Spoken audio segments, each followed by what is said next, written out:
Blog Talk Radio. It might seem crazy what I'm about to say. Cancer is preventable in every way. It's not about getting mammograms. It's what you put in here and baby what you think.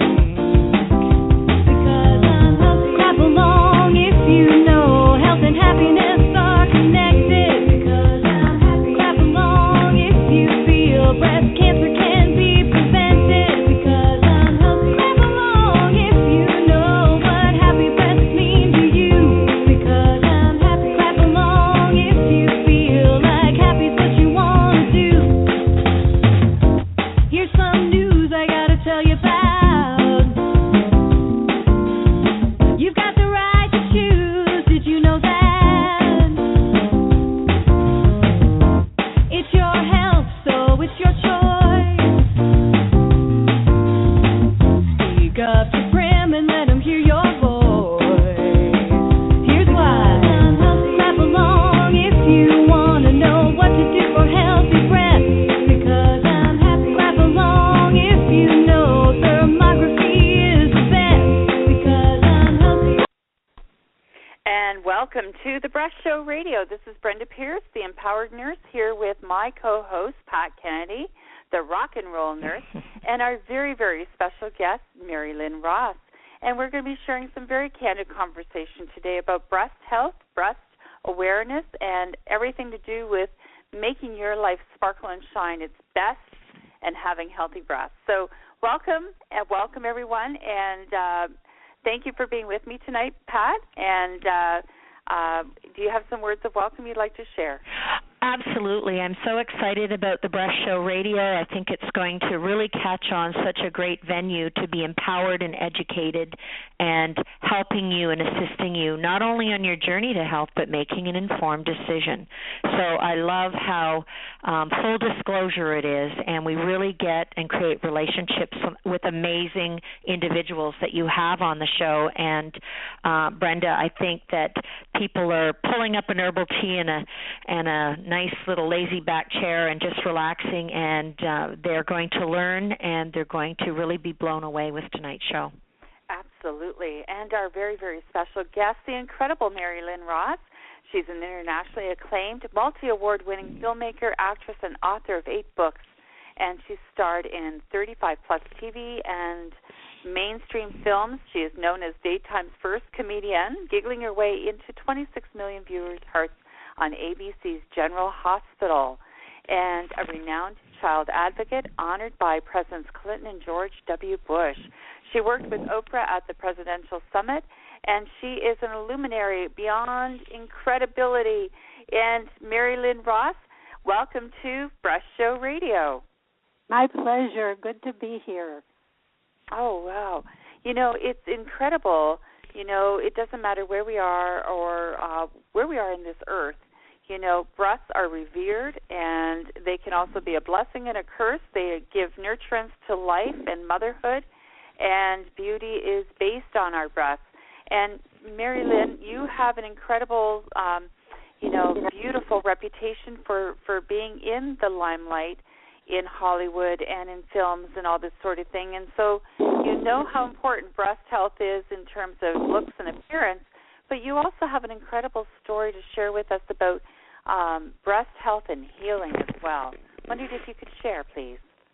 Well, actually, I haven't had breast cancer, number one, but I've actually known many people who've had it at different levels, with different diagnoses, with different stages, with different levels of treatment. And through the years, I've seen so many different attitudes that people had regarding their diagnosis. And one of the things that I'd like to do a hats off to you, Brenda, is that I know you've been an RN, and you're a magical RN, because you're a caregiver. And that's what I want to sort of speak to momentarily here, because caregivers are the magic potion when there is an ear that's listening, a hand that reaches out, a knowingness, you've been there before, how you can help someone. And I am not an RN, and yet I know some healing modalities, which people who know me know I work as an energetic healer. I don't put a sign up. Whoever's before me, if it feels right, that I would deal with them. Recently, my sister-in-law was diagnosed with breast cancer. And that first diagnosis, as we know, people go into a shock, a disbelief, or what am I going to do? Hers was an early stage, so to speak. It had come out a bit from the duct, the breast duct, but it was encapsulated, and they were able to do a minor surgery, but her option of choice were 35 radiation treatments. And when I first heard that, I was a bit perplexed. 35, wow, that seems like a lot. She was marginal, by the way, in doing the treatment. She just hit the line when they have all these different analyses of what treatment you should get, and they have. She was working with a group, very good cancer group down in Florida, and that group, they said, you really need the radiation. So she had the surgery of removing it. It did not go to the lymph nodes or anything. So here's how it folded, which was I decided with her, I offered, would you like me to be a surrogate? And she said, well, what is a surrogate? You're not having a baby for me. I said, no, I'm not having a baby for you, but in an energetic way, I can help you and work with you whereby whatever effects you do not need, we're eliminating that toxicity as you're getting the treatment. And because you're so convinced that this is your way to go, it's not up to me.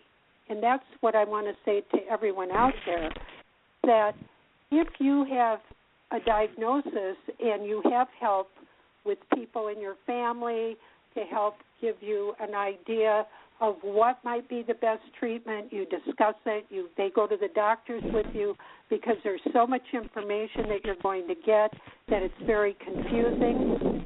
Don't have a family member. The idea then would be to contact doctors. And Brenda, you probably know that there are nurses that will come in to help them, and that will come in to help you. So all this going on, my sister-in-law had my brother, who's brilliant, who knows all the questions to ask. She had other friends, but she had me in the wings. And what I started doing with her was I dropped to neutral, number one. To neutral means that I am not connected to either her feelings or her condition, but that I'm an energetic, I would call it an energetic vessel to the good of what she needs in the healing treatment, that when she's taking the radiation, that it would not be destroying the good cells, that we would energize them. I started taking a couple of tinctures for her. You can actually hold these tinctures. They're homeopathic remedies where the energetic field is there. And one of them was for the liver, because the liver, as we know, gets rid of the toxins, and so do the kidneys. So I was taking a kidney potion daily for her. She was also instructed that she should not take supplements of A, C, and there was another vitamin that actually embellish cell growth. At this point, the radiation working with her was not to promote cell growth, but to diminish what the cancer was. Oh, by the other way, the other vitamin I was thinking of was vitamin E. So the kidney potion I was taking also affects the gallbladder. So that worked in a harmony with her whole system. And anyway, I can go on and on because there's a lot I want to say about her condition before getting the cancer. So maybe you want to ask me a question, or I can go on and on. Go ahead, Pat. I think it's fascinating what you're bringing to light on the show today, and that is that you can be a surrogate. The energetic component of health is pivotal to be addressing, but you're taking it to another level of understanding for the women that have been diagnosed and searched out mainstream therapies, and that's what they chose to do with their cancers. And I think it's great that we profile all the things with respect to breast cancer prevention, because these women want to prevent it from coming back just as much as someone wants to prevent it from happening in the first time. I think it's important to make note that there are clearly two forms of medicine that exist on this planet today. One is the classic mainstream medicine with what most of us were plugged into very early on and very aware of. And as registered nurses, I've been an RN for 41 years. I've worked in the mainstream arena predominantly in my career. But there's also this wonderful world of natural preventative medicine, holistic medicine, that is the body, mind, spirit component. And when you peek into that side, that realm, or you're blessed to have someone that can be a surrogate or help you with what they know and they're expert in, that's wonderful. I think the largest focus of the Breast Show as we go to various locations is the focus to open the door wider, understand the brilliance of what is available to all of us in that realm of natural preventative, of holistic, the body, mind, spirit. Absolutely. One of the things here is that if we take a look at before the diagnosis, and that because we're speaking about a particular case, my sister-in-law, she had about 3 years of being estranged from her only child. And it was almost like losing a child. And those people who know me know I lost my son. So he was my only child. And I know the grief that we go through. I know the stress. I know the recommitment we have to make in wanting to go on in life, to find a purpose, to understand why we're here, what we're doing, all the very fundamental questions. So in this loss that she was feeling, it was different because there's no closure. The child is not dead yet. There's no contact. And the estrangement created a depression. It created a feeling, tremendous anxiety of loss and grief. So that was the precondition that may or may not contribute. But we do know, as you mentioned, part of the work that, and I say work or play, of how we're choosing to deal with the diagnosis also has to do with each step of the way with the treatment. Are we going to be a nervous wreck wondering what the next test is, wondering, oh my gosh, and being consumed with, am I going to get it again? Is it really gone?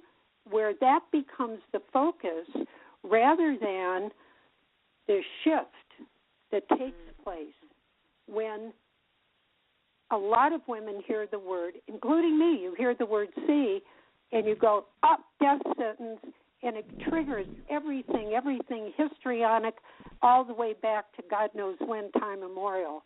And what I'm trying to say here is when that trigger hits, it's like a near-death experience. You're visioning it, and if you extrapolate what the benefits of contemplating a near-death experience, which I do in some of my books, by the way. We say, what if this is your last day, your last week, your last year? What would you do differently? How would your priorities change? And this is an opportunity for you to really get down, all of us, to know who and what we really are. And in these moments, how do we find that out?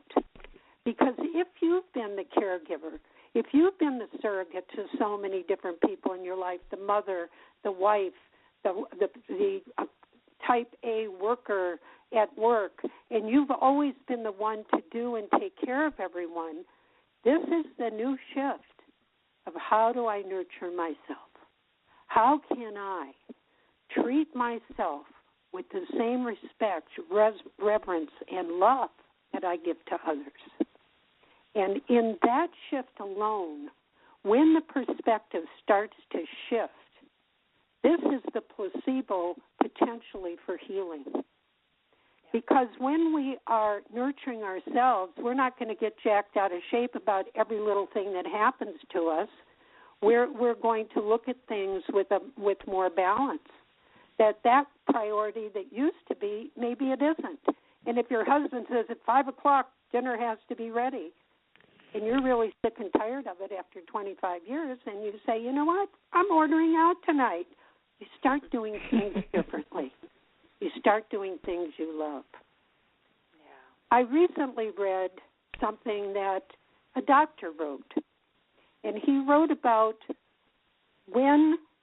what is survivorship and how do you cope with this fear that's underlying that it might come back, that it isn't gone. And he said the people he saw that were having the best results had something that I love sharing with everybody, which is a sense of humor.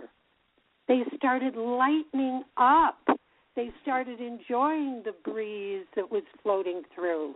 And they started doing things they loved doing, even if it were helping someone else to come to terms with their diagnoses, or playing with children, getting a new dog, whatever it is, that you discover and rediscover what you love and start living in that love. That's beautiful. Very, very powerful, and such a powerful message of the emotional, energetic component of our health. And we have to put ourselves on the front burner as women. I mean, we've discussed this, so many of my colleagues, and we work as caregivers, and it's very important in that healing process and taking our power back and driving this ship towards wellness and prevention is so pivotal on having it clear and defined that we deserve to be on the front burner and keep ourselves strong so we can be strong for others. Absolutely. The other thing is that this word surrogate, if it doesn't fit for you, look, you don't have to think of it that way. You can think of it as your best friend. This is someone that you are going to listen to. My challenge, because I am so much into alternative medicine with my sister-in-law Jan, was I talked about earlier, dropping to neutral, meaning I had to know I wasn't going to fix her, I wasn't going to heal her. This is her decision. This is her choice. What she chooses, I'm 100% behind that. And as I see doubts come into her, the idea then is to reinforce the doubts. Because I had a very different experience I'd like to momentarily share. When I was quite young, much, much younger, my mother was diagnosed with stage 4 ovarian. By the time they got to her opening her up, she was riddled with cancer, as they put it. In fact, the doctor, who is Israeli, by the way, he came out of an 8-hour surgery and fell in my arms sobbing. And I knew that was a limited time, which was about 10 months. That time, I didn't know about surrogacy. I'm an empath. I could feel everything. I was born clairaudient, clairvoyant, blah, blah, blah. I feel things. I was taking on her illness. I was the weeping child. I had a face, oh, my gosh.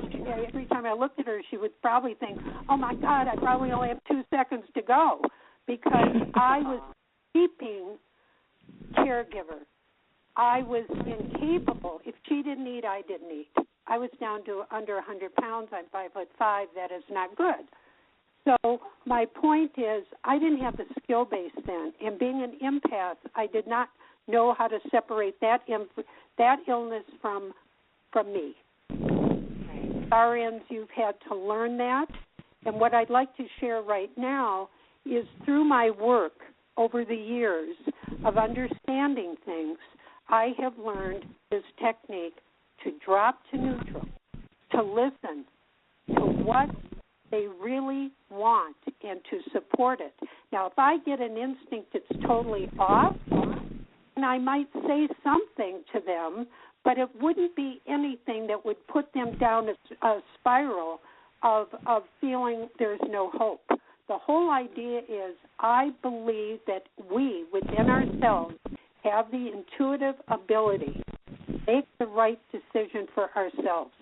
Once you're on a track, that doesn't mean if you're on, is it called tamoxifen or what is that? Yeah, tamoxifen. Tamoxifen. If that becomes your 5-year plan, no one says it's carved in stone. Maybe 6 months from now, some other whole new cure happens and things, you can switch it up. And I understand following the traditional method. It best works for people who like a plan, want statistics, much more analytical minds, and they are going to go with that. It feels right, it feels good, by all means. On the other hand, if you're a mix, you can experiment, as we've been talking about, stepping out of it, meditating, learning to visualize, learning to tune into your own body and ask it what you want.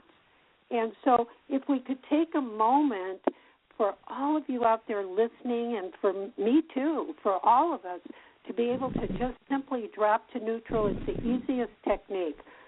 Can we do that now? Yeah, we'd love to. Yes. Okay. So right now, just think of something. And it may not be a diagnosis or someone who has been diagnosed. It could be that. Think of something that is troubling you right now that you feel that if you don't take care of it, nothing will work out. It's that kind of catastrophic moment where we've put everything on one thing, that this has to be.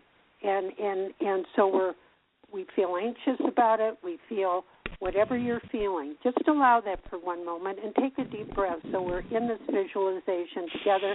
One deep breath. And expand the breath for a moment into a light field. You can just good. And exhale so that now have your drama going on. And open your eyes for a second now. And I'd like you to take your hand and place it right at your throat chakra, right at the throat. And you're going to just drop it. Drop your fingers. You can have 2 fingers up right below the belly button. And this is your chi level. So we're going to know that we can do this. So I'm working with all of you right now. We're going to take our hand and drop it. I'm going to help you. Drop to neutral.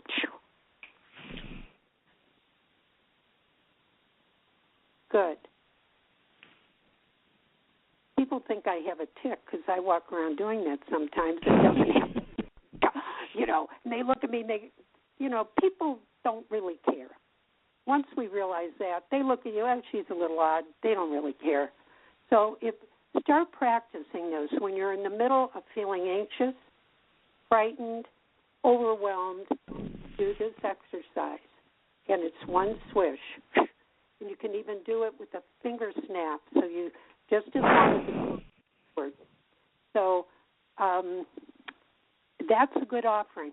That's what I did all the way through working with Jan. I stayed in neutral. And sometimes when I would talk to her, it wouldn't be about anything. She would talk. She would tell me a lot of different things, and I would listen. And I would learn, too. And it would be conversations. Sometimes I would call her with some nonsense, and we would just be there together. But I was doing, on a daily basis, the energetic work. And at the end of her 35 treatments, she hadn't felt tired during the entire time. Now, one of the things she was told, and we have to watch out, what we listen to, We form a new belief. We give power to a new belief. It usually can also affect you, and you'll be tired after the treatments are done. Okay? Mm-hmm. She said that to me. Well, today I was a little tired. I said, and by the way, she had insomnia at different times in her life and had the sweats and would get insomnia. I said, thank God you're a little tired. She said, I took a nap in the middle of the day. I never do that. I said, how good is that? You're starting to sleep. Is this wonderful? Wonderful. Shifted her perspective about what tired meant. And she started using it to her advantage. She was getting more sleep, and that would make her feel better and an overall health look. Wow. Very powerful. Mm-hmm. Extremely powerful. But so simple. It's amazing just to go through that little exercise with you, Merrie Lynn. It's so simple. I think if it isn't simple and it's going to feel like work, we're not going to do it. We're already, and I'm going to use the word exhausted with all the information that hits us every day, this opinion, that happened to that person. We're already on an overwhelm in our brain. We need to delete the mind. We need to go to that neutral, flowing state and go out, and if you can't jog yet, walk. If you can't smell a rose, do those things again. And I want to go back to, for me, the greatest healer in my life has been laughter. Yeah. My epitaph, I say, we all think about maybe our epitaph or maybe not. It's in one of my books. And by the way, I'll recommend a couple of them because they're fun and they're provocative as well. Is that my epitaph is, she giggled her way into heaven. Beautiful. And that may sound silly, but it's a powerful tool when you just start to laugh. And I've done this with Brenda before, and it's way before the yoga ha-has, because my son, when he was only in the was in the 11th grade, going into his first year he went into college early, a junior college, and he came home and he said, Mom, I'm in my film class and the kids are coming over because I have to do my film at home. The name of his film was The Ha Ha Gang, and he started us laughing, and he was filming it, and we couldn't stop laughing. And he started simple ha-ha-has. And that, if you do it, we've done it with kids, we've done it with preschoolers, we've done it with seniors, anyone, because laughter is a universal language, it's a universal release, it's a universal endorphin maker. You can lose weight if you do 10 of them, belly laughs a day, because you're using that stomach muscle. All good things. You can't be angry, you can't be anxious when you're laughing. So my little tincture that I offer you and myself and anyone we meet is a big smile, and then we can turn it into ha-ha laughter, just doing ha-ha-ha-ha, and you keep going, and you'll belly laugh, and you'll go on, and guess what? You can use yourself as your laugh track. You don't need a whole gang of people. You go into that mirror when you're feeling down or whatever. You look in the mirror, and you start the ha-ha-ha-ha, and you'll start laughing. You'll see yourself joyous. You'll go from whatever sad face you had to happy. Wow, that's beautiful, Merrie Lynn. The half hour is almost up, and I'd like us all just to end this show with joyous laughter. So, everyone, laughter is the best medicine, and Merrie Lynn Ross is the ambassador of laughter. And good healing and wonderful information was shared on this Breast Show radio show. So thank you very much, Merrie Lynn. Thank you. It was a pleasure. All righty. All right, let's end it with laughter. All righty. Yeah. All right. Laughter and live well. Bye-bye for now. What I'm about to say. Cancer is preventable in every way. It's not about getting mammograms. It's what you put in here and baby what you